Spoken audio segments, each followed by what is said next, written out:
Jurors in Corpus Christi continued to hear distressing testimony in the trial of a former Uvalde school police officer. That officer accused of endangering students during the Robb Elementary shooting. Today's testimony included an active shooter response instructor who taught Gonzalez. Prosecutors allege Adrian Gonzalez didn't follow that training and endangered the 19 students who died and an additional 10 students who survived. Now, the defense says he's being blamed unfairly for a larger police failure. Of course, it took 77 minutes before law enforcement breached the classroom to stop the shooting. ABC News producer Peter Haralambous has been in Corpus Christi for every minute of the testimony. Peter, can you tell us more about what that instructor said today?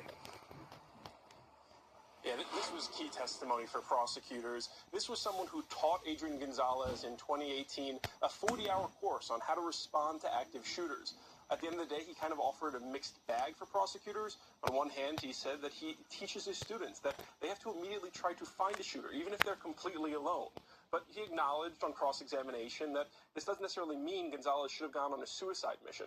I expect prosecutors to bring this up in their closing statement to highlight their argument that Gonzalez didn't follow his training in those moments at the shooting.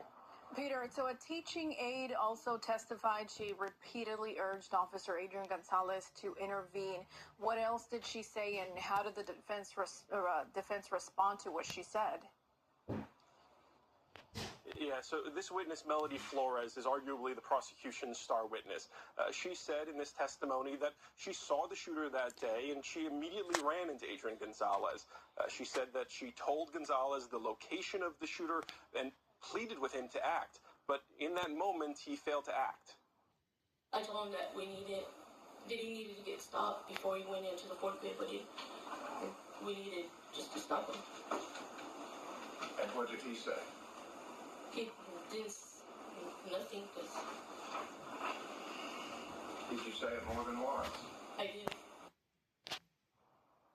Prosecutors have previewed their this testimony in their opening statement, and they're expected to come back to this in their closing to highlight what they say was a unique opportunity for Adrian Gonzalez to act. Peter, what did jurors in the court hear from parents of some of the survivors today? Yeah, this was some of the most emotional testimony of the day. The jurors heard from two different parents of children who survived the shooting, and they testified that, while their children did come home after that tragic day, they were left with lifelong impact. One father said that his son lives in near constant pain, that he's triggered by things like loud noises, doors closing, violence on television, and even the color red.